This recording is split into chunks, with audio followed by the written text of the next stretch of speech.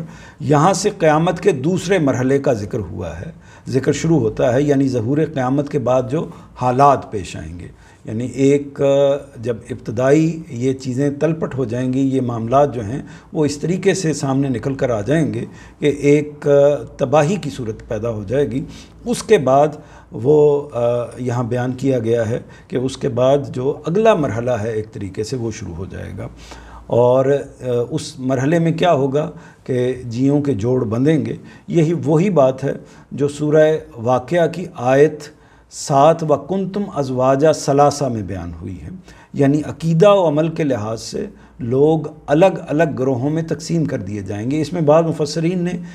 دوسری رائے اختیار کی ہے کہ وہ ان کے جوڑ بند جو ہے وہ اکٹھے کر دیے جائیں گے، اور استاذ کی اس میں جو رائے ہے وہ یہ ہے کہ اس میں جو سورہ واقعہ میں بندنے سے مراد یہ ہے کہ جو مختلف نفوس ہیں ان کو مختلف ٹکڑوں میں، مختلف گروہوں میں اکٹھا کر دیا جائے گا۔ یہاں جو انہوں نے حوالہ دیا ہے سورہ واقعہ کی آیت کا، وَكُنْتُمْ أَزْوَاجًا ثَلَاثَہ، یعنی تم 3 گروہوں میں تقسیم ہو جاؤ گے۔ اب یہ 3 گروہ کون ہیں اس کو آپ ان سے واقف ہیں، یعنی قیامت کا یہ سارا واقعہ جب ہو جائے گا ابتدائی طور پر تباہی کا، اور اس طریقے سے انسان دوبارہ اٹھ کر کھڑے ہو جائیں گے، تو اس کے اٹھنے کر کھڑے ہونے کے بعد جب وہ بارگاہ خداوندی میں پیش ہوں گے تو وہ 3 گروہوں میں ہوں گے۔ ایک اصحاب المیمنہ ہے، دوسرے اصحاب المشأمہ ہے، اور تیسرے السابقون ہیں۔ یہ سورہ واقعہ میں بیان ہوا ہے، یعنی دائیں والے، بائیں والے اور سابقون الاولون، یعنی اور جو دائیں والے ہیں وہ ہیں جن کے ہاتھ میں اصل میں اعمال نامہ، ان کا جو بھی انہوں نے کام کیے ہوں گے وہ اعمال نامہ یا رجسٹر یا دفتر ان کے دائیں ہاتھ میں دیا جائے گا، اور جو مشمہ ہیں، اصحاب المشمہ ہیں بائیں والے، ان کے بائیں ہاتھ میں دیا جائے گا۔ یعنی گویا کہ ایک جنت والے ہوں گے، ایک کامیاب لوگ ہوں گے اور ایک ناکام لوگ ہوں گے۔ اور السابقون جو تیسری کیٹیگری ہے وہ ان لوگوں کی کیٹیگری ہے کہ جو سبقت کرنے والے ہیں، یعنی جب بھی حق سامنے آتا ہے، کسی موقع پر اللہ تعالیٰ کی طرف سے کوئی پکار آ گئی ہے، جہاد کے لیے اللہ تعالیٰ کی طرف سے پکار آئی ہے، اسی طرح حق کی کوئی آواز آ گئی ہے، کہیں حق کی گواہی دینے کا معاملہ آ گیا ہے، کہیں انسانیت کی ہمدردی کا معاملہ سامنے آ گیا ہے، جو بھی موقع آیا ہے، جہاں پیسے دینے ہیں، جہاں قربانی کرنی ہے، جہاں جان دینی ہے، جہاں اپنا وقت صرف کرنا ہے، تو وہ لوگ سب سے آگے ہوتے ہیں۔ یعنی پہلا کبھی آپ نے مسجد میں، کبھی کسی دوسرے مقام پر، کسی اجتماع میں، کسی دوسری جگہ پر یہ دیکھا ہوگا کہ جب کوئی آواز آتی ہے کہ مدد کی جائے، کوئی آواز آتی ہے کہ اس موقع پر قوم کو ضرورت ہے، اس موقع پر اللہ تعالیٰ کی طرف سے یہ ضرورت سامنے آ گئی ہے، تو اس طرح کے موقع پر 1 2 3 لوگ ایسے ہوتے ہیں کہ جو سب سے پہلے آواز بلند کرتے ہیں، وہ السابقون ہوتے ہیں۔ نبی کریم صلی اللہ علیہ وسلم کے زمانے میں بھی السابقون موجود تھے، ظاہر ہے کہ سیدنا ابو بکر صدیق، سیدنا عمر، سیدنا علی، یہ سب لوگ جو ہیں وہ سیدنا عثمان یا السابقون میں آتے ہیں۔ تو اسی طرح ہر سوسائٹی میں، ہر معاشرے میں یہ لوگ موجود ہوتے ہیں، اور انہی کی پھر پیروی میں جب وہ پہلا نام کوئی اٹھتا ہے، پہلا شخص کوئی کھڑا ہوتا ہے، دوسرا شخص کوئی کھڑا ہوتا ہے، تو 1 2 پہلے اولین کھڑے ہونے کے بعد پھر لوگ ان کی دیکھا دیکھی یا ان کی اقتداء میں ان کے پیچھے چل پڑتے ہیں، تو وہ ان کو سب سے زیادہ ہمت لگانے کی ضرورت ہوتی ہے جو ابتدائی طور پر، تو اس لیے ان کو اللہ تعالیٰ نے ترجیح میں بھی رکھا ہے اسی بنیاد پر۔ تو یہ 3 گروہ جن کا حوالہ یہاں پر دیا ہے، تو گویا کہ اس میں پورے جو گروہ ہیں اس واقعے کے بعد وہ تینوں گروہوں میں انسان، پوری انسانیت ان تینوں گروہوں میں تقسیم ہو کر وہاں محشر کے اندر اور اللہ کے دربار کے اندر موجود ہوگی۔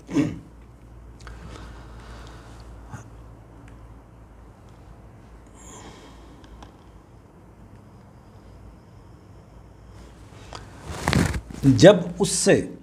جو زندہ گاڑ دی گئی پوچھا جائے گا کہ وہ کس گناہ پر ماری گئی، جب دفتر کھولے جائیں گے، جب آسمان کی کھال کھینچ لی جائے گی، جب دوزخ دہکائی جائے گی، جب بہشت قریب لے آئی جائے گی، اس وقت لوگوں تم میں سے ہر شخص یہ جان لے گا کہ وہ کیا لے کر آیا ہے۔ پہلا حصہ دیکھیے کہ جب اس سے جو زندہ گاڑ دی گئی پوچھا جائے گا کہ وہ کس گناہ پر ماری گئی، یہ اسلوب بہت ہی زوردار اور بہت ہی سخت ہے کہ اس سے جو زندہ گاڑ دی گئی پوچھا جائے گا کہ وہ کس گناہ پر ماری گئی۔ تو یہ اسلوب اصل میں دل دہلا دینے والا اسلوب ہے اگر اس پر غور کیا جائے، اور یہ معاملہ ظاہر ہے کہ کیا تھا کہ عرب کے اندر بعض لوگ ایسے تھے، یعنی جو والدین جو عام طور پر یہ کرتے تھے، یا رشتہ دار یا باقی لوگ جو اپنی بچیوں کو پیدا ہوتے ہی زمین میں دفن کر دیتے تھے اور زمین میں گاڑ دیتے تھے، دفن کر دیتے تھے، اور مقصد یہ ہوتا تھا کہ یا تو ان کی وجہ سے کسی موقع پر ہمیں کسی بے عزتی کا یا کسی اس نوعیت کی کوئی صورتحال کا سامنا نہ کرنا پڑ جائے، یا اسی طرح کہیں ایسا نہ ہو کہ جب ہمارا کوئی داماد بنے گا، جب کوئی داماد بنے گا تو گویا کہ ایک طریقے سے اس کے سامنے تھوڑا سا جھکنا پڑتا ہے، تو یہ صورتحال نہ پیدا ہو جائے، یا یہ کہ ان کو پالنے کے لیے اور اس طرح کے دوسرے معاملات کے لیے ان کا اہتمام کرنا پڑے گا، اور پھر ان کو تو رخصت کرنا ہی ہوتا ہے۔ بیٹے تو اصل میں دینے والے ہوتے ہیں، اور لڑکیاں جو ہیں وہ عام طور پر یہی ہوتی ہیں کہ ان کو دینا دلانا ہی ہوتا ہے۔ تو یہ اس کلچر کے لحاظ سے جو بات ہے اس کو سامنے رکھتے ہوئے یہ صورت ہے، تو لوگ یہ کام کرتے تھے۔ بہت ظاہر ہے کہ یہ اگر ایک بھی واقعہ ہو جائے کسی محلے میں، کسی سوسائٹی میں یا کسی شہر میں، اور برسوں میں بھی ایک واقعہ ہو جائے، تو یہ اتنا بڑا واقعہ ہے کہ اس کو نظر انداز نہیں کیا جا سکتا۔ تو قرآن مجید نے اس واقعے کا اور وہ جو جتنے بھی واقعات ہوئے ہوں گے ان کو سامنے رکھتے ہوئے، اور عرب ان واقعات سے پوری طرح واقف تھے، ان کے سامنے یہ چیزیں ہوتی تھیں، تو ان کو یہ مخاطب کر کے کہا گیا ہے کہ جب اس سے جو زندہ گاڑ دی گئی پوچھا جائے گا کہ وہ کس گناہ پر ماری گئی، یعنی وہ خود کھڑی ہو جائے گی، وہ بچی جس کو پیدا ہوتے ہی یا پیدا ہونے کے کچھ وقت کے بعد یا بڑے ہو کر کسی موقع پر اپنی عزت کی وجہ سے یا کسی اور وجہ سے دفن کر دیا گیا یا مار دیا گیا، تو وہ سوال لے کر، وہ استغاثہ لے کر کھڑی ہوگی۔ تو جب وہ استغاثہ لے کر کھڑی ہوگی اور آگے فیصلہ کرنے والا اللہ پروردگار عالم ہوں گے، تو پھر نتیجہ جو نکلے گا وہ سب کو معلوم ہے، اور اللہ کا غضب ان لوگوں کے لیے جو ہوگا اس کا اندازہ کیا جا سکتا ہے کہ اللہ تعالی اصل میں اس انسان نے اس کو یہ حق ہی نہیں دیا کہ وہ اپنی زندگی کو اپنے طریقے سے گزار کر کوئی فیصلہ کر سکے، اور اللہ کی بارگاہ میں اب اس امتحان سے، یعنی اللہ تعالیٰ نے تو اس کو امتحان میں ڈالا ہے، یہ فیصلہ پروردگار نے کیا ہے کہ اس کو امتحان میں ڈالا جائے، لیکن اس انسان نے اس کو اللہ تعالیٰ کے اس فیصلے کے خلاف عمل کرتے ہوئے اس کو اس امتحان سے گزرنے نہیں دیا۔ اس میں ظاہر ہے کہ اس کو اس زمانے تک تو یہ بات واضح ہے، لیکن آپ یہ بھی دیکھیے کہ موجودہ زمانے میں بھی، اور خاص طور پر ہمارے بر صغیر پاک و ہند کے کلچر میں بھی یہ صورتحال پوری طرح آج بھی موجود ہے۔ ابھی بھی یہ ہوتا ہے کہ ہمارے شہروں میں بھی، دیہی علاقوں میں بالخصوص اس طرح کے معاملات ہوتے ہیں کہ جائیداد کے مسئلے پر بعض اوقات ان کو بچیوں کی شادیاں نہیں کی جاتی کہ ان کو جائیداد میں سے حصہ دینا پڑے گا۔ یہ بھی ایک طرح سے ان کو جیتے جی مارنے والی بات ہے، ان کو گھر پر بٹھا کر رکھنا۔ تو اسی طرح ان کو بعض اوقات اگر وہ اپنی مرضی کا کوئی رویہ اختیار کریں، کوئی غلطی کریں، تو مرد اگر کوئی غلطی کرے، بیٹا اگر کوئی غلطی کرے، کوئی تجاوز کرے حدود سے، تو اس کو تو ہر طرح کی گنجائش موجود ہوتی ہے، لیکن خواتین کے لیے، بچیوں کے لیے، لڑکیوں کے لیے یہ گنجائش موجود نہیں ہے، حالانکہ دونوں ہی انسان ہیں، اور دونوں نے اپنے اپنے طور پر پروردگار کے حضور میں پیش ہو کر اپنے اعمال کا اور اپنے معاملات کا سامنا کرنا ہے۔ تو اس میں لڑکے کی بھی وہی حیثیت ہے، لڑکی کی بھی وہی حیثیت ہے۔ تو ہمیں جس طرح ایک لڑکا اپنے معاملات کے اندر جب وہ باشعور ہو جائے، خود مختار ہے، ایک مرد خود مختار ہے، اسی طرح ایک عورت بھی خود مختار ہے۔ جب دونوں ہی خود مختار ہیں تو ایک کی جو اختیار ہے، ایک کی جو آزادی ہے، اس کو آپ اپنے سوسائٹی کے جبر سے اور اپنے معاملات سے اس کو چھین لیتے ہیں، تو یہ بہت بڑا ظلم ہوتا ہے۔ وہ بعض اوقات آپ بجا طور پر چھیننے کی کوشش کرتے ہیں، یعنی واقعتاً اس نے تجاوز کیا ہوتا ہے، لیکن یہ تجاوز جب کوئی مرد کرتا ہے اس نوعیت کا تجاوز، تو اس کی طرف زیادہ توجہ نہیں دی جاتی، اس پر کچھ نہیں کہا جاتا، لیکن جب بچیاں اس طرح کا تجاوز کرتی ہیں تو ان کے بارے میں یہ رویہ اختیار کیا جاتا ہے۔ تو جہاں لڑکوں کو کی اصلاح کے لیے ان کو سمجھایا جاتا ہے، ان کو بتایا جاتا ہے، تو اسی طرح لڑکیوں کی اصلاح کے لیے بھی یہی رویہ اختیار کرنا چاہیے۔ یہی قرآن مجید کا پیغام ہے، یہی دین کا پیغام ہے، لیکن مرد اپنی مصلحتوں کی خاطر، اپنی ذاتی اپنی خاص طرح کی شانیں اور عزتیں انہوں نے بنائی ہوئی ہوتی ہیں، ان کو ملحوظ رکھتے ہوئے وہ اس طرح کے اقدامات کرتے ہیں۔ ہر روز ہم اخباروں میں، خبروں میں یہ چیزیں سنتے ہیں کہ فلاں جگہ پر غیرت کی بنیاد پر قتل کر دیا گیا، فلاں جگہ پر اپنی مرضی سے شادی کرنے کی بنیاد پر اس کو مار دیا گیا، اور اس نوعیت کی اور بے شمار چیزیں ہمارے سامنے آتی ہیں۔ تو اس میں اپنی سوسائٹی کی بھی تربیت کرنی چاہیے اور اپنی نفسیات کی بھی تربیت کرنی چاہیے، اور اس میں جو سب سے بڑا المیہ ہے ہمارے ہاں خاص طور پر، وہ المیہ یہی ہے کہ اگر یہ سوال پوچھا جائے کہ کیا سوسائٹی اس معاملے میں بحیثیت مجموعی کسی شعور میں کھڑی ہوئی ہے، تو محسوس یہ ہوتا ہے کہ سوسائٹی بحیثیت مجموعی بھی اسی انسان کا ساتھ دے رہی ہوتی ہے، اور یہ کہتی ہے کسی گاؤں کے اندر اگر اس طرح کا واقعہ ہوا ہے کہ باپ نے، بھائیوں نے اپنی بچی کو قتل کر دیا ہے، ذبح کر دیا ہے، یا فارغ کر دیا ہے، یا کوئی اور اس کو کوئی جائیداد سے محروم کر دیا ہے، آگ کر دیا ہے، اس طرح کی کسی چیزوں کی بنیاد پر، تو سوسائٹی کیا اس بچی کے ساتھ کھڑی ہوتی ہے؟ ہرگز نہیں۔ سوسائٹی جو ہے ہماری، وہ عام طور پر اس شخص کے ساتھ کھڑی ہوتی ہے اور اسی کو کہتی ہے کہ تم نے بالکل ٹھیک کیا ہے، اور بعض اوقات اسی سوسائٹی کے پریشر سے جو لوگ ہیں، والدین ہیں، وہ اس طرح کا اقدام کرتے ہیں۔ تو اس لیے پوری سوسائٹی کو اس کے بارے میں تربیت بھی دینی چاہیے اور اس کو اپنے آپ کو ڈیولپ کرنا چاہیے۔ یہ تفصیلی بات ہو گئی، لیکن یہ ایک اہم بات تھی، اس لیے میں نے اس کو تھوڑا سا کھول کر واضح کر دیا۔ جب دفتر کھولے جائیں گے کیا مطلب کیا ہے؟ اور اس کے نتیجے میں لوگوں کے اعمال ناموں میں رقم، ان کا سارا کچا چٹھا ان کے سامنے آ جائے گا، یعنی دفتر کا لفظ اسی معنوں میں استعمال ہوتا ہے، وہ حساب کتاب اور اس طرح کی ساری چیزیں۔ جب دوزخ دہکائی جائے گی، اس میں جو 9 نمبر ہے، جب آسمان کی کھال کھینچ لی جائے گی۔ آسمان کی کھال کھینچ لی جائے گی، یہ ظاہر ہے کہ ایک محاورہ ہے، اور اس محاورے کا جو مفہوم یہی ہوگا کہ اس میں جو یہاں بھی بیان ہوا ہے وہ یہی بیان ہوا ہے کہ جب اونٹ کی کھال کھینچی جاتی ہے، وہاں ظاہر ہے کہ اس کلچر کے اندر اونٹنیاں یہی جانور زیادہ نمایاں تھے، اونٹ کی کھال کھینچی جاتی ہے تو اس کے بعد جو اس کا گوشت سامنے آتا ہے وہ بالکل جیسے دہکتا ہوا آگ کی طرح سرخ ہوتا ہے۔ تو یہ جو کیفیت ہے کھال کھینچنے والا، تو یہ اصل میں اسی طرف اشارہ ہے کہ آسمان سرخ ہو جائے گا، جو دوزخ کی آگ سے بھی ہو سکتا ہے کہ اس کی لپٹیں وہاں تک پہنچ رہی ہوں، یا دنیا کے اندر جو تباہی ہو رہی ہے یا اس کے اندر جو الاؤ لگ رہے ہیں ان کی وجہ سے بھی یہ معاملہ ہو سکتا ہے۔ تو وہ آسمان ایسے نظر آئے گا جیسے کہ آپ یوں سمجھیے کہ جیسے جب اونٹ کی کھال کھینچ لی جاتی ہے تو وہ اندر سے سرخ سرخ نظر آتا ہے، بالکل دہکی ہوئی آگ کی طرح، تو اسی طرح کا یہ معاملہ ہوگا۔ جب دوزخ دہکائی جائے گی، دوزخ، اس پر میں نوٹ بھی پڑھ دوں کہ اصل میں لفظ کشتت استعمال ہوا ہے۔ اونٹ کی کھال کھینچنے کے لیے یہ عربی زبان کا ایک معروف لفظ ہے، یعنی یہ جب اونٹ کی کھال کھینچی جاتی ہے تو اس کے لیے لفظ کشتت استعمال ہوا ہے، اسی سے مفہوم لے کر استاذ نے اس کو بیان کیا ہے۔ یہ عربی زبان کا ایک معروف لفظ ہے۔ کھال اتار لینے کے بعد ذبیحہ کا گوشت سرخ سرخ نظر آتا ہے۔ قرآن نے یہ اسی سے آسمان کے سرخ ہو جانے کو تعبیر کیا ہے۔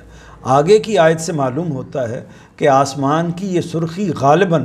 جہنم کے بھڑکتے شعلوں کے سبب سے ہوگی۔ آگے کا جو جملہ ہے کہ جب دوزخ دہکائی جائے گی، تو وہ یہ کہتے ہیں کہ اس سے یہ لگتا ہے کہ جیسی دوزخ دہکے گی اور اس کے نتیجے میں آسمان ایسے ہوگا کہ جیسے کسی جانور کی کھال کھینچ لی جاتی ہے اور اس کے بعد وہ سرخ ہو جاتا ہے۔ جب بہشت قریب لے آئی جائے گی،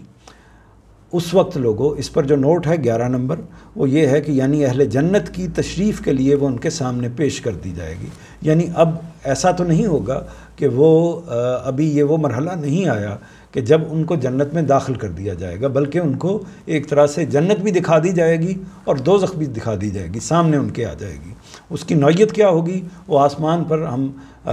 نظر اٹھائیں گے تو اس طریقے سے ہوگی یا جس بھی طریقے سے ہوگی، لوگوں کے سامنے ہوگی کہ وہ جنت ہے جہاں کامیاب لوگوں نے پہنچنا ہے۔ تو اہل جنت کی تشریف کے لیے، یعنی ان کی آمد کے لیے ان کے سامنے پیش کر دی جائے گی۔ تو یہ جتنا حصہ میں نے اب تک پڑھا ہے، واضح کرنے کی کوشش کی ہے، اس پر کوئی اگر سوال ہے تو آپ اس کو ڈسکس کر سکتے ہیں۔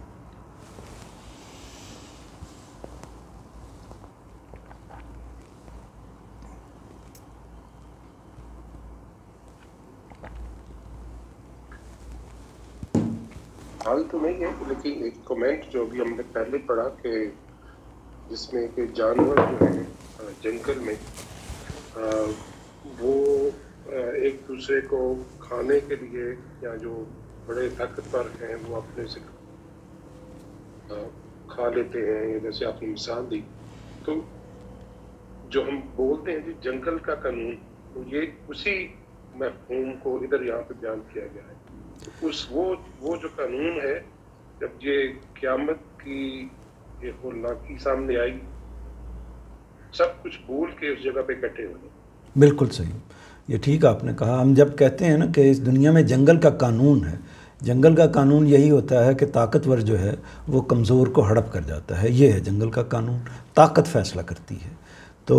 دنیا میں بھی جب ایسا ہو رہا ہو تو ہم اس کے لیے کہتے ہیں کہ یہاں تو جنگل کا قانون نافذ ہو گیا ہے. تو وہ قانون ہی ختم ہو جائے گا. یعنی جس طرح وہ ایک طریقے سے صورتحال یہ ہو گئی کہ جنت کا قانون ختم ہو گیا اور وہاں پر امن ہو گیا ہے. تو بالکل ٹھیک آپ نے یہ تمثیل پیش کی ہے. جی میں آگے بڑھوں. جی مجھے آپ وقت بتا سکتے ہیں کتنا وقت ہے باقی؟ جی اس وقت یہاں پہ 9:37 ہو گئے.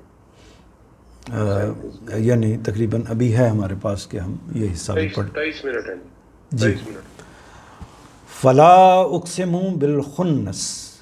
فلا اقسم بالخنس الجوار الکنس واللیل اذا عسعس والصبح اذا تنفس انہ لقول رسول کریم ذی قوۃ عند ذی العرش مکین مطاع ثم امین ذی قوۃ عند ذی العرش المکین مطاع ثم امین. یہ قرآن کی دعوت ہے، اسے شیطانوں سے کیا تعلق؟ اس لیے نہیں، یہ کسی شیطان کا الہام نہیں ہے. میں ان تاروں کو گواہی میں پیش کرتا ہوں جو پلٹتے چلتے شیطانوں پر آگ برساتے پھر چھپ جاتے ہیں، اور رات کو جب وہ پیچھے ہٹتی اور صبح کو جب وہ اس کے بوجھ سے نکل کر سانس لیتی ہے. یعنی جملہ یہ ہوگا کہ میں ان تاروں کو گواہی میں پیش کرتا ہوں، میں رات کو گواہی میں پیش کرتا ہوں، اور میں صبح کو گواہی میں پیش کرتا ہوں. تو یہ ایک ہی بات ہے، گواہی کا لفظ تینوں کے لیے استعمال کیا گیا ہے. میں ان تاروں کو گواہی میں پیش کرتا ہوں جو پلٹتے چلتے شیطانوں پر آگ برساتے پھر چھپ جاتے ہیں، اور رات کو جب وہ پیچھے ہٹتی اور صبح کو جب وہ اس کے بوجھ سے نکل کر، یعنی رات کے بوجھ سے نکل کر سانس لیتی ہے، کہ بے شک یہ ایک رسول کریم کا لایا ہوا کلام ہے، بہت صاحب قوت، عرش والے کے ہاں بہت بلند مرتبہ، اس کا حکم وہاں مانا جاتا ہے اور وہ نہایت امین بھی ہے. تو یہ متن اور ترجمہ آپ نے دیکھ لیا. اس میں جو متن کے اندر بعض الفاظ ہیں جو مثال کے طور پر یہ لیل ہے، اور اس طرح صبح کا لفظ ہے. تنفس ہم سانس لینے کے بارے میں معنوں میں استعمال اپنے ہاں بھی کرتے ہیں. قول بات کے معنوں میں، رسول، کریم، قوت، اور اسی طرح عرش اور امین. یہ الفاظ بے شمار ایسے متعدد الفاظ ایسے ہیں کہ جن سے ہم اقسم ہوں، جن سے ہم واقف ہیں. اور اسی طرح مشکل الفاظ اگر میں دیکھوں تو میرا خیال ہے کہ کوئی لفظ ایسا نہیں ہے کہ جو ان میں مشکل ہو. اب ہم لیکن اس میں ایک چیز کو سمجھ لیجئے، یہ متن اور قرآن مجید آپ کے سامنے ہے، قرآن مجید کا متن اور اس کا ترجمہ آپ کے سامنے ہے. تو اس کو دیکھیے کہ الفاظ آئے ہیں فلا اقسم بالخنس. تو یہ دیکھیے فلا اقسم، اور اس کا ترجمہ ہوگا تو نہیں، اقسم میں قسم کھاتا ہوں. یعنی یہ اس لیے نہیں، یہ آپ ادھر دیکھیے کہ یہ قرآن کی دعوت ہے، اسے شیطانوں سے کیا تعلق؟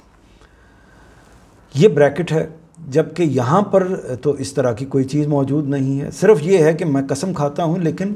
کس چیز کی قسم کھاتا ہوں یہ یہاں نہیں بیان کیا گیا. اب استاذ نے یہ فلا نہیں جو ہے، فلا جو ہے نہیں، قسم کو تو بیان کیا گیا ہے، لیکن لا کا جو مفہوم ہے، لا کے بعد نہیں، تو نہیں، کیا کس چیز پر نہیں بولا گیا ہے یہ واضح نہیں ہوا۔ تو استاذ گرامی نے اس کو آپ دیکھیے کہ بریکٹ کے اندر واضح کیا ہے، یہ قرآن کی دعوت ہے، اسے شیطانوں سے کیا تعلق؟ یعنی یہ بات شروع ہونے سے پہلے ایک جملہ مقدر ہے، انڈرسٹوڈ ہے، یہ قرآن کی دعوت ہے، اسے شیطانوں سے کیا تعلق؟ اور یہ جملہ انڈرسٹوڈ جو جملہ ہے یہ کہاں سے لیا گیا ہے؟ یہ آگے سے لیا گیا ہے، یعنی انہو، یہ قرآن مجید، لقول رسول کریم، یہ قرآن مجید رسول کریم کا قول ہے۔ تو اسی بات کو اوپر جو لا آیا ہے اس کے اوپر لگایا گیا ہے۔ یہ قرآن مجید کی دعوت ہے، اسے شیطانوں سے کیا تعلق؟ اس لیے نہیں، اصل ترجمہ اتنا ہی ہے، اس لیے نہیں، یہ کسی شیطان کا الہام نہیں ہے۔ تو یہ بھی جملہ جو ہے اس میں شامل کیا گیا ہے، اس لیے نہیں، یہ کوئی شیطان کا کلام نہیں ہے۔ اب دیکھیے میں جوڑتا ہوں، یہ قرآن کی دعوت ہے، اسے اب یہ بریکٹ وہ ہیں جو استاذ نے اس میں شامل کیے ہیں، لیکن آپ یہ دیکھیں گے کہ ان کو شامل کرنے سے مفہوم کیسے واضح ہوا ہے۔ پہلے آپ اس طرح پڑھیے کہ اس لیے نہیں میں ان تاروں کو گواہی میں پیش کرتا ہوں، تو جملے کی وہ وضاحت نہیں ہوتی۔ اگرچہ عربی کے اندر یہ چیزیں انڈرسٹوڈ ہوتی ہیں، لیکن ہم اردو پڑھنے والوں کے لیے اس طریقے سے وضاحت نہیں ہوتی، تو اس لیے اس کو کھول دیا گیا ہے۔ اور اب میں جملہ آپ کو دوبارہ پڑھ کے دکھاتا ہوں، یہ قرآن کی دعوت ہے، اسے شیطانوں سے کیا تعلق؟ اس لیے نہیں، یہ کسی شیطان کا الہام نہیں ہے، بلکہ یہ ایک رسول کریم کا لایا ہوا کلام ہے۔ تو یہ ایسے بات جڑ رہی ہے، یہ شیطان کا الہام نہیں ہے بلکہ ایک رسول کریم کا لایا ہوا کلام ہے۔ تو یہ ایک رسول کریم کا لایا ہوا کلام ہے، اسی سے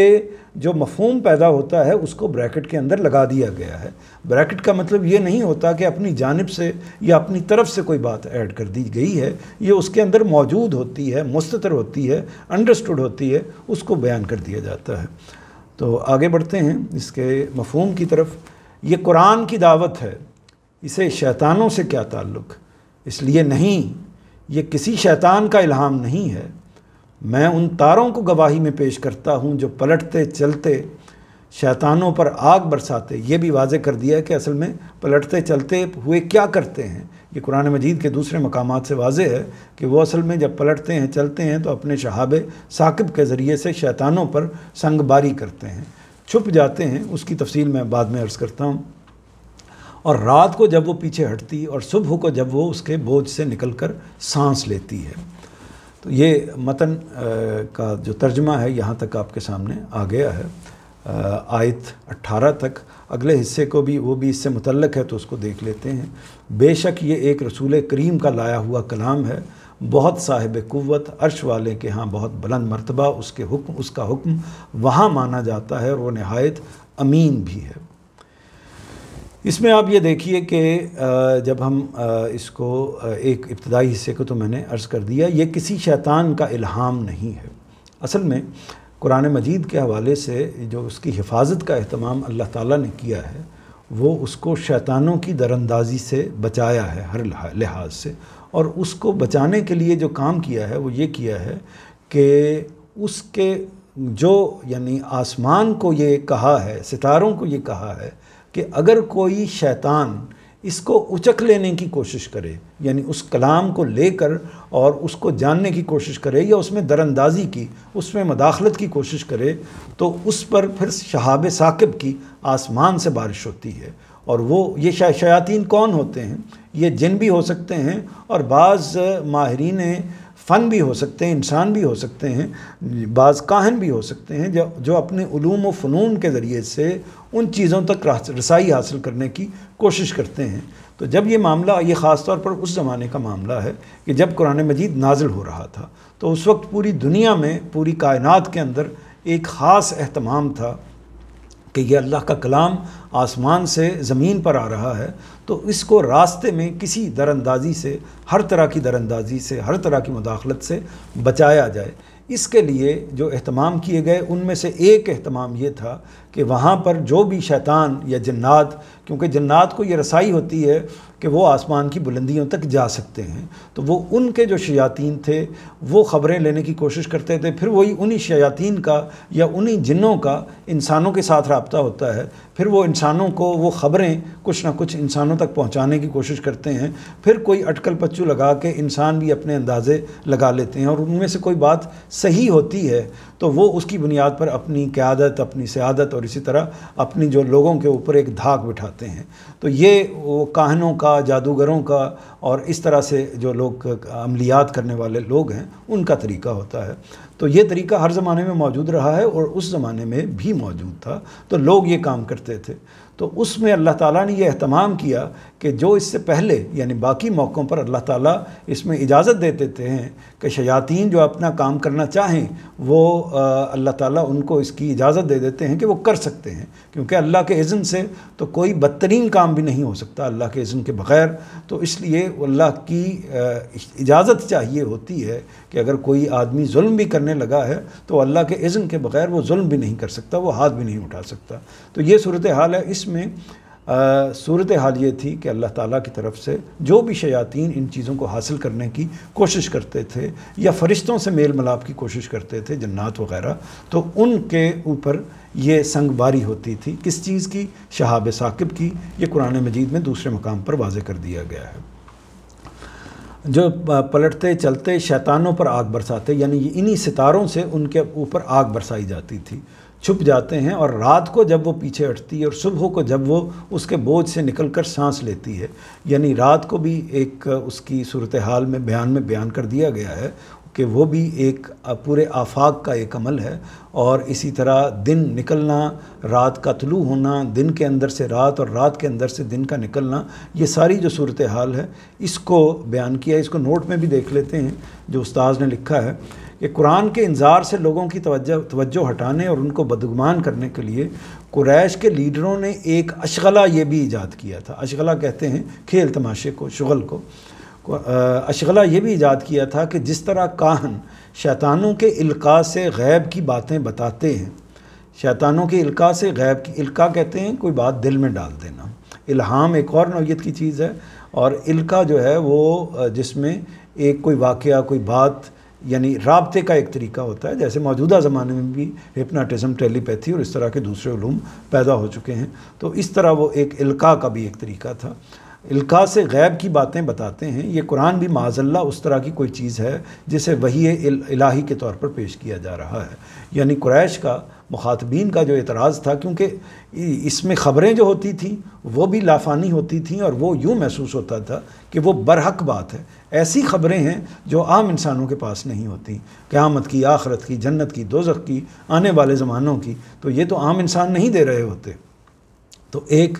بات یہ تھی، اور دوسری بات اس کے اندر یہ تھی کہ اس کا کلام انتہائی لافانی تھا، اس لیے وہ اس سے مرعوب تو تھے، یعنی ان کو معلوم تھا کہ یہ کوئی انسانی کلام نہیں ہو سکتا۔ اب کیا عذر پیش کریں اس کا انکار کرنے کے لیے؟ تو عذر یہ پیش کرتے تھے کہ اصل میں یہ اسی طرح کی چیز ہے جو کاہن پیش کرتے ہیں، اور کاہن جو چیز پیش کرتے تھے وہ شیاطین جن سے کچھ چیزوں کو حاصل کر لیتے تھے، جو انہوں نے آسمانوں سے کچھ نہ کچھ خبریں اچکائی ہوتی تھیں، ان سے وہ حاصل کر کے پھر انسانوں کو آگے بتاتے تھے۔ اس میں کوئی 20% بات ٹھیک ہوتی تھی، کوئی غلط ہوتی تھی، کچھ نہ کچھ معلومات مل جاتی تھی، تو یہ ان کا ایک طریقہ تھا جس سے وہ اپنا کاروبار زندگی چلاتے تھے۔ تو اس میں انہوں نے الزام لگایا، قریش نے، کہ یہ اصل میں انہی کی نوعیت کی چیز ہے، یہ کوئی اللہ کا کلام نہیں ہے اور یہ کوئی پیغمبر نہیں ہے۔ یہ اصل میں اعتراض ہے جس کے جواب میں یہ بات کہی گئی ہے۔ تو قرآن نے ان کے اس الزام کی تردید فرمائی ہے، تردید کر دی ہے کہ ایسا نہیں ہے، تردید کرتے ہوئے پھر آگے کی تفصیل کی ہے۔ آگے 13 نمبر دیکھیے کہ اصل میں الخنس الجوار الکنس کے الفاظ آئے ہیں۔ عربی زبان میں یہ تاروں کی صفات کے طور پر ایسے معروف ہیں کہ بالعموم موصوف کے بغیر بھی آ جاتے ہیں۔ یہاں اس وقت کی تصویر کے لیے آئے ہیں جب تاروں کے دیدبانوں سے شہابوں کے تیر برق خاطف کی طرح نکلتے اور اپنے ہدف کو نشانہ بنا کر ترکش میں چھپ جاتے ہیں۔ یہ ایک دو مشکل لفظ ہیں، ان کو سمجھ لیجئے۔ جب تاروں کے دیدبانوں سے، دیدبان اصل میں کہتے ہیں وہ جو اس کا لفظی مطلب یہ ہے کہ بندوق کے اوپر وہ ایک سوراخ جو آخر میں لگا ہوا ہوتا ہے، جس کے اندر سے دیکھ کر شست باندھی جاتی ہے یا نشانہ باندھا جاتا ہے، اس کو دیدبان کہتے ہیں۔ تو وہ یہاں مطلب یہ ہے کہ جو تاروں کے اندر اس طرح کے نشانے والی چیزیں لگی ہوئی ہیں ستاروں کے اندر، اللہ تعالیٰ کی حکمت کی طرف سے، اللہ تعالیٰ کی طرف سے، اللہ تعالیٰ کے حکم سے، تو وہ وہاں سے ایک طرح سے سنگ باری ہوتی تھی۔ جیسے ہی کوئی شیطان، کوئی جن سامنے آتا ہے اس کام کے لیے، تو اس کو وہاں پر اس پر شہاب ثاقب پھینکا جاتا تھا جو ان کو چندھیا دیتا تھا۔ برق خاطف کہتے ہیں، خاطف چندھیا دینے والی، یعنی آنکھوں کو خیرہ کر دینے والی، اندھا کر دینے والی۔ تو ایسی روشنی اس میں سے نکلتی تھی کہ ان کی جو بصارت ہے وہ ختم ہو جاتی تھی اس کے نتیجے میں۔ تو یہ واضح ہو گیا ملائے اعلیٰ کے راستوں پر جنوں کی دراندازی روکنے کے لیے یہ اہتمام عام حالات میں بھی ہوتا ہے، یہ اہتمام ہوتا رہتا ہے، لیکن سورہ جن میں قرآن نے واضح فرمایا ہے کہ اس کے زمانہ نزول میں اس کی نوعیت ایسی غیر معمولی تھی کہ جنہوں نے اسے دیکھا تو ان کو خیال ہوا کہ دنیا والوں کے ساتھ یقیناً کوئی اہم معاملہ ہونے والا ہے۔ قرآن نے یہاں اسی اہتمام کو شہادت میں پیش کر کے فرمایا ہے کہ وہ جہاں سے نازل ہو رہا ہے وہاں کسی جن اور کسی شیطان کے لیے رسائی کا کوئی امکان نہیں ہے۔ اس لیے ہوش کے ناخن لو، خدا کی یہ کتاب یقیناً وحی الہی ہے، اسے ہرگز کسی شیطان کا القاء قرار نہیں دیا جا سکتا۔ اگلا نوٹ دیکھیے، اور رات کو جب وہ پیچھے ہٹتی ہے اور صبح کو جب وہ اس کے بوجھ سے نکل کر سانس لیتی ہے۔ اصل میں لفظ اساس استعمال ہوا ہے، اس کے معنی تاریک ہو جانے کے بھی ہیں اور پیچھے ہٹ جانے کے بھی۔ یہاں یہی دوسرے معنی قابل ترجیح ہیں، اس لیے کہ یہ تنفس کے مقابل میں آیا ہے۔ پھر سورہ مدثر کی آیات 32 تا 34 میں دیکھیے تو بالکل اسی جگہ پر لفظ ادبرہ آیا ہے، جس میں کسی دوسرے معنی کے لیے گنجائش نہیں ہے۔ یہ اس مفہوم کے لیے استدلال کیا ہے استاذ گرامی نے۔ اگلا ہے 15، اصل الفاظ ہیں وَالصُّبْحِ اِذَا تنفس۔ اس تعبیر کی بلاغت نگاہ میں رکھیے۔ فرمایا ہے کہ رات کے بوجھ تلے صبح اس طرح دبی ہوتی ہے کہ گویا اس کا دم گھٹ رہا ہے، یہاں تک کہ یہ بوجھ ہٹا دیا جاتا ہے اور وہ سانس لینے لگتی ہے۔ مدعا یہ ہے کہ تم ابھی تک کاہنوں کے خرافات کے بوجھ تلے دبے ہوئے ہو۔ دیکھنے کی کوشش کرو تو یہ دیکھ سکتے ہو کہ تمہارے ماحول میں یہ قرآن صبح درخشاں کی طرح طلوع ہو چکا ہے، یعنی روشن صبح کی طرح طلوع ہو چکا ہے۔ صبح طلوع ہوتی ہے تو دیدہ بینا رکھنے والے، یعنی کھلی آنکھیں اور روشنی والی آنکھیں اور بصارت والی آنکھیں رکھنے والے لوگ، کوئی شخص اسے رات نہیں کہہ سکتا۔ یہ قرآن بھی تمہارے ماحول میں پھیلی ہوئی علم و عمل کی ظلمتوں میں ایسا ہی روشن، الگ اور ممتاز ہے۔ عقل کے اندھے ہیں جو اسے کاہنوں کا کلام سمجھتے ہیں، یہ تو ایک رسول کریم کا لایا ہوا کلام ہے۔ تو یہ یہاں تک واضح ہو گیا۔ ابھی اگلا حصہ اس کا باقی ہے، یعنی جو اگلی ہے، میرا خیال ہے کہ وقت اب قریب ہے، تو اب ہم اختتام کی طرف چلتے ہیں، اور جو ہم نے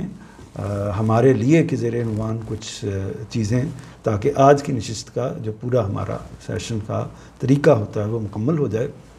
اور جو آیات کا مفہوم باقی ہے اس کو ہم اگلے سیشن سے دوبارہ شروع کریں گے انشاءاللہ۔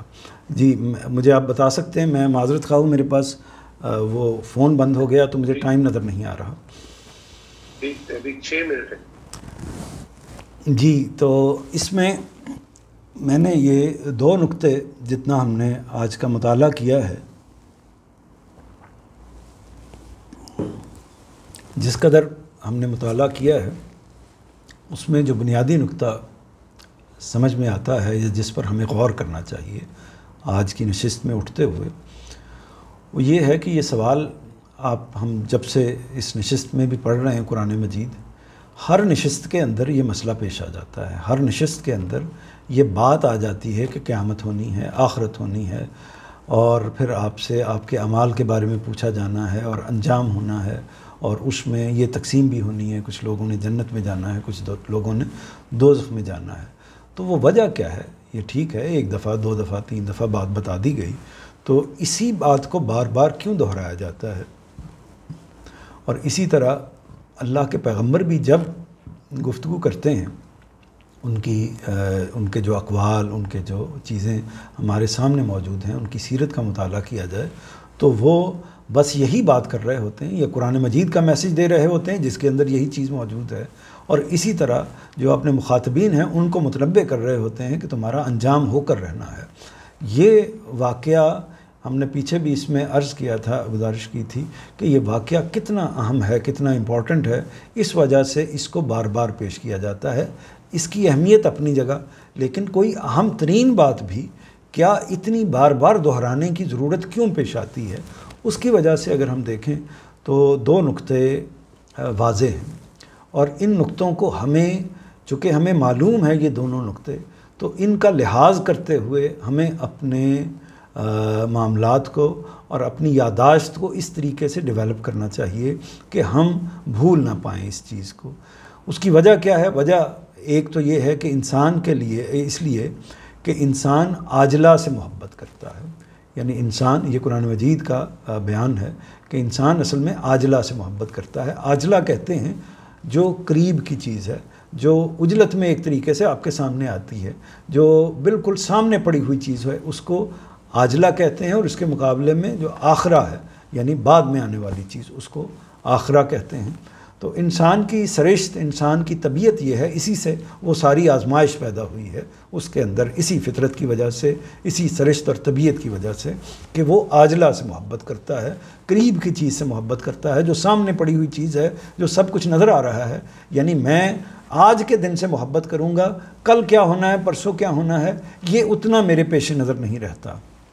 اسی طریقے سے جو سامنے میرے ارد گرد چیزیں موجود ہیں، ان سے میرا انس پیدا ہوتا ہے، میرا شہر ہے، میرا گاؤں ہے، میرا ملک ہے، اور میرے ارد گرد میرا خاندان ہے، میری معاشرت ہے، تو وہ میرے لیے زیادہ محبوب ہوتے ہیں دوسروں کے مقابلے میں۔ تو اسی طرح زمانہ جو میرے اپنا قرب کا زمانہ ہے، وہ مجھے زیادہ عزیز ہوتا ہے ماضی یا مستقبل کے زمانے کے حوالے سے۔ تو یہ ساری چیزیں جو ہیں یہ اس بات کو اسٹیبلش کرتی ہیں کہ انسان کی یہ حقیقت ہے، انسان کی فطرت کی یہ حقیقت ہے، انسان کی طبیعت کی، تو اس کو ملحوظ رکھنا چاہیے کہ یہ واقعہ، اور اسی وجہ سے قرآن مجید اس کا بار بار اظہار کرتا ہے، اور ہمارا عمل بھی اس پر شاہد ہے کہ ہم روز بھول رہے ہوتے ہیں اس چیز کو۔ اور دوسری بات یہ ہے کہ انسان اسے بھول جاتا ہے، چونکہ ایک تو وہ عاجلہ سے محبت کرتا ہے، اور دوسری بات یہ ہے کہ وہ جو بعد میں آنے والی چیز ہے، جب آئے گا تو دیکھا جائے گا۔ باقی زندگی کے معاملات میں بھی ہم بسا اوقات ایسا کر رہے ہوتے ہیں، بلکہ اکثر اوقات ایسا ہی کر رہے ہوتے ہیں، لیکن خاص اس زندگی کے اندر اور اس زندگی کے حوالے سے ہم بھولنے کا رویہ اختیار کرتے ہیں۔ یہ انسان، اس کا ایک مثبت فائدہ بھی ہوتا ہے، یعنی اللہ تعالیٰ نے یہ جو عمل رکھا ہے، اس کا ایک انسان کو فائدہ بھی ہے کہ جو غم، جو پریشانیاں، جو تکالیف اس کو آتی ہیں، تو وہ جب بھول جاتا ہے تو وہ ذہنی اور نفسیاتی طور پر اور جسمانی طور پر ان سے چھٹکارا پا لیتا ہے۔ تو یہ ایک فائدہ ہے بھول کا، لیکن ہونا یہ نہیں چاہیے کہ یہ فائدہ حاصل کرتے ہوئے ہم وہ چیزیں جو بہت اہم ہیں ان کو بھی بھول جائیں۔ تو یہ سرشت ہے انسان کی، عاجلہ سے محبت کرنا اور بھول جانا۔ تو ہمیں، اگر ہم اس بات کو سمجھنا چاہتے ہیں، قرآن مجید کی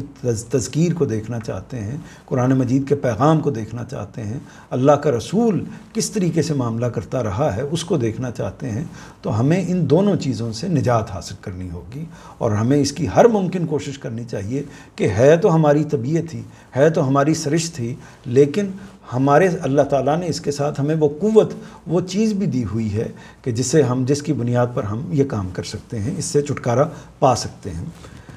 اس میں اس مسئلے سے نجات کے لیے ہمیں دو کام کرنے چاہیے، یا تین کہہ سکتے ہیں، اور بھی کئی چیزیں ہوتی ہیں، یا آپ کچھ ٹپس سمجھ سکتے ہیں، یا وہ چیزیں کہ جو پیغمبروں کی ہدایت کی روشنی میں، یا علماء کی ہدایت کی اور ان کے مشورے کی اور ان کی جو تعلیم ہے اس کی روشنی میں سامنے آتی ہیں۔ ایک چیز تو یہ ہے کہ قرآن مجید کے مطالعے کو اپنی زندگی میں شامل کر لیں۔ وہ اس کے کئی طریقے ہو سکتے ہیں، یعنی آپ خود سے پڑھ لیں، آپ چلتے پھرتے اس کو سن لیں، آپ نمازوں میں خاص طور پر اس کا اہتمام کر لیں۔ تو قرآن مجید کا جب مطالعہ کریں گے، ایک تو اللہ تعالیٰ کا کلام ہے، دوسرا اس کے اندر یہ یاد دہانی بار بار سامنے آتی رہتی ہے، جیسے ہم یہاں بھی اس کو دیکھ رہے ہیں، ملاحظہ کر رہے ہیں۔ تو قرآن مجید کا مطالعہ کریں گے تو یہ یاد دہانی خود بخود آپ کو ہوتی رہے گی، لیکن قرآن مجید کا مطالعہ اس کے مفہوم کے ساتھ کرنا چاہیے، ورنہ وہ اس کا پیغام آپ تک نہیں پہنچ سکے گا۔ تو ایک طریقہ یہ ہے، یا ایک کام یہ ہے کہ جو اس مسئلے سے، کس مسئلے سے؟ یعنی عاجلہ سے محبت والے مسئلے سے اور بھول جانے والے مسئلے سے نجات کے لیے ہمیں کیا کرنا چاہیے۔ دوسرا یہ کہ زندگی میں فرصت کے جو لمحات ہیں اس کو دستیاب کرنے کی کوشش کرنی چاہیے، یعنی دن میں 24 گھنٹوں میں چند منٹ، چند گھنٹے یا کچھ وقت ایسا ہونا چاہیے جس میں آپ تنہائی میں کچھ سوچ سکیں، اپنے بارے میں کچھ سوچ سکیں۔ جب انسان اپنے بارے میں سوچنے کا اس کو موقع ہی نہیں ملتا تو وہ پھر زندگی کے جو مستقبل کے معاملات ہیں، اپنی اس زندگی کے اور آخرت کے، یا اپنے آپ پر غور کرنے کے، اس کو مواقع ہی میسر نہیں آتے، اور بعض اوقات برسوں گزر جاتے ہیں یہ انسان، اور آج کل کے زمانے میں خاص طور پر برسوں گزر جاتے ہیں، مہینوں گزر جاتے ہیں، انسان کو اپنے آپ پر غور کرنے کا موقع ہی نہیں ملتا۔ تو یہ انسان کو شعوری طور پر کوشش کر کے اس کا موقع پیدا کرنا چاہیے کہ اس کے پاس وہ وقت ہو کہ جب وہ اپنی ذات پر غور کر سکے، اور اصل میں اس کا اصل مسئلہ جس میں اس کی پکڑ ہونی ہے وہ اس کی اپنی ذات ہے۔ اس کے بچے بہت اہم ہیں، اس کے والدین بہت اہم ہیں، اس کا ماحول ارد گرد وہ بہت اہم ہے، لیکن ان کا سوال ان سے نہیں پوچھا جانا،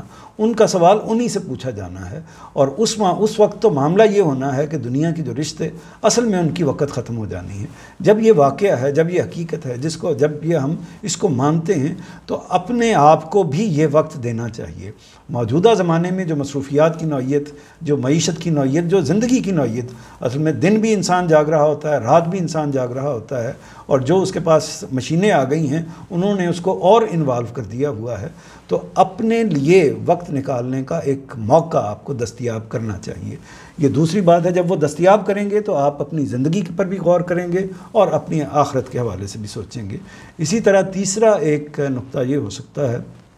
کہ آپ شعوری طور پر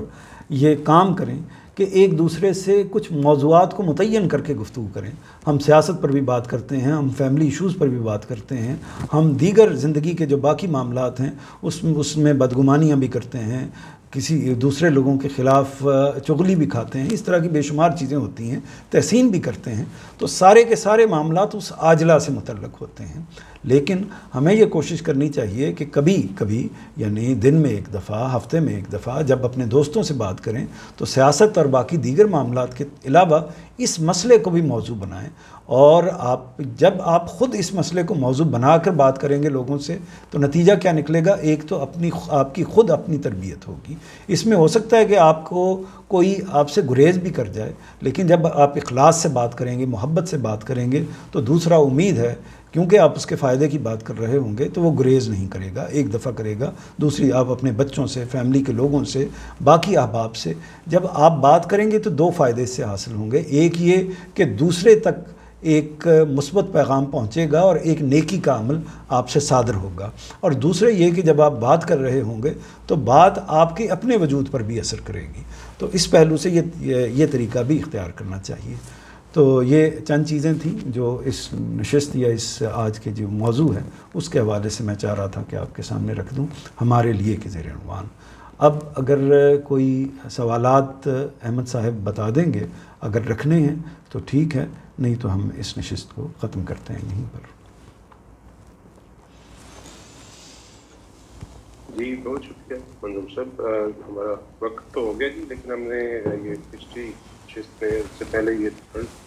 طے کیا تھا کہ اگر کوئی سوالات ہوں تو ہم کوئی 15 منٹ تک مزید آگے جا سکتے ہیں۔ تو اگر کوئی سوالات ہیں تو وہ لیے جا سکتے ہیں۔ میرے پاس ایک کچھ چیزیں ہیں، میں پہلے دوسرا اگر کوئی سوال کرنا چاہوں تو اب وقت ہے کہ وہ بات ہے۔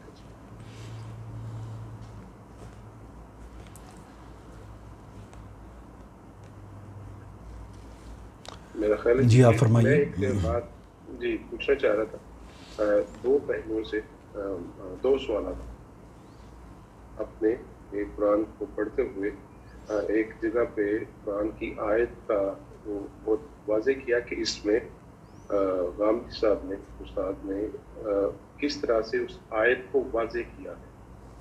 ورنہ وہ اگر وہ یہ نہ بتاتے تو وہ بات سمجھ نہ آتی۔ تو یہی اسی طرح کی وہ جگہیں ہیں، کیونکہ اکثر سوال یہ کیا جاتا ہے کہ ایک ہی اللہ تعالیٰ کا کلام ہے تو اس کی مختلف ترجمے یا اس کی مختلف تفاسیر جو ہیں یا مفہوم اس پہ کس طرح ڈالے جا سکتے۔ تو وہ اسی طرح کے مقامات ہیں جہاں پہ کچھ اور لوگوں نے سمجھا ہے اس کی تھوڑی سی ذرا وضاحت کیجیے، اور وہ مختلف کیوں کرتے ہیں لوگ؟ اس میں دو باتوں کو الگ الگ کر لینا چاہیے۔ ایک تو یہ ہے کہ پہلا سوال کہ کیا یہ مقامات کی نوعیت کیا ہے، کیا یہ ایسے مقامات ہیں کہ جن سے قرآن مجید کے پیغام، اس کی تعلیمات یا بحثیت مجموعی جو اس کا میسج ہے اس پر کوئی تبدیلی ہوتی ہے، اس پر کوئی فرق ہوتا ہے پڑتا ہے؟ تو اس کا جواب ہے نہیں۔ یعنی مثال کے طور پر کیا تراجم کے مختلف ہونے سے جو شرک ہے وہ جائز ہو جاتا ہے؟ ہرگز نہیں۔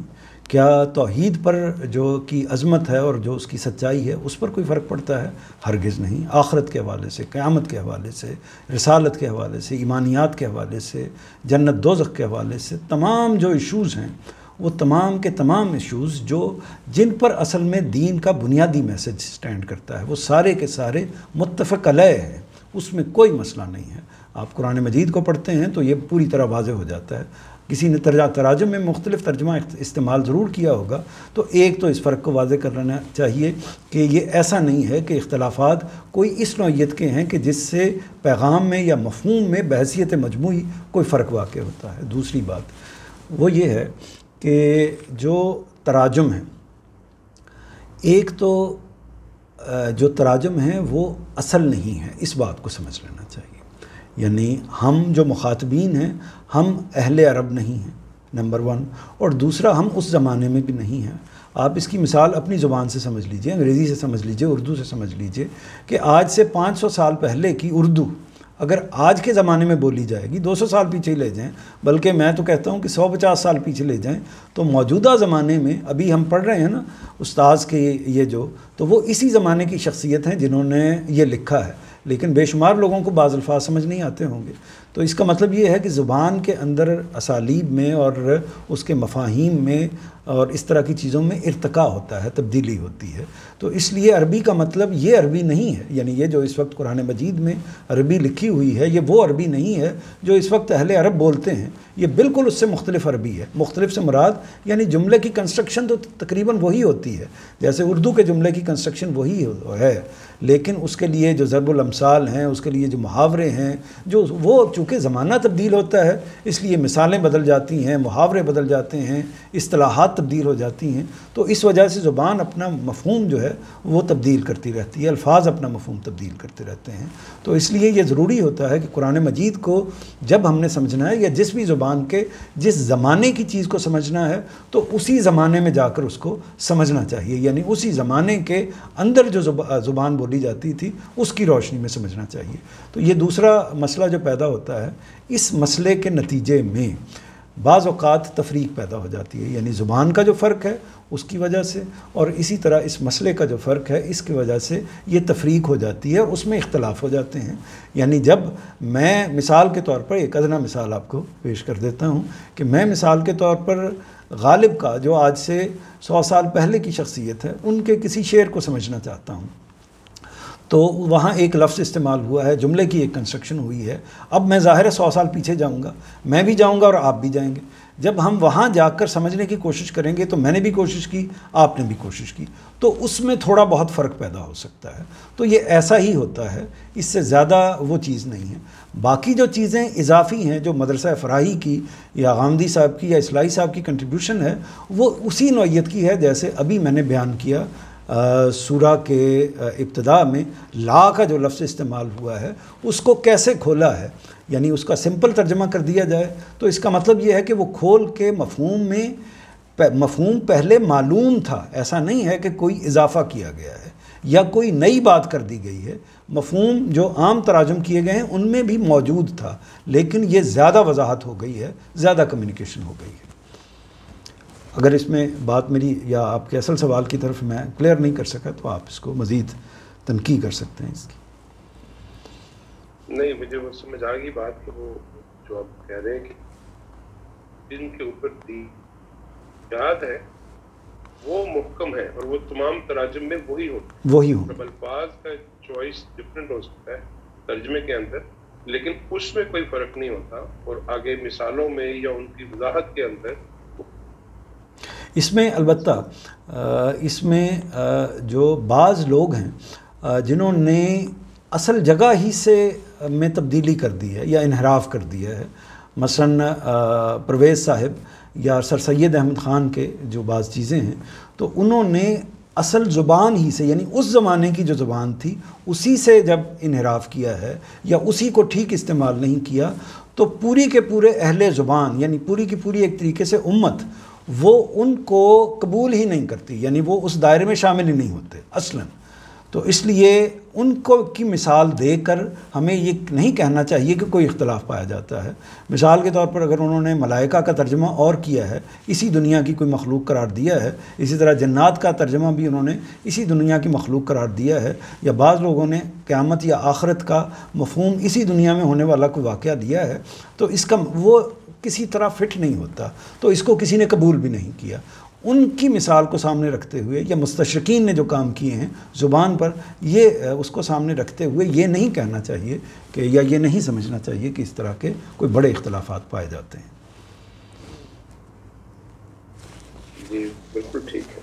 تو اس سے ایک اور چیز جو پچھلی دفعہ جب ہم سوال کر رہے تھے، اس میں یہ ہے کہ قرآن کے اندر اور نبی صلی اللہ علیہ وسلم کی جو احادیث ہیں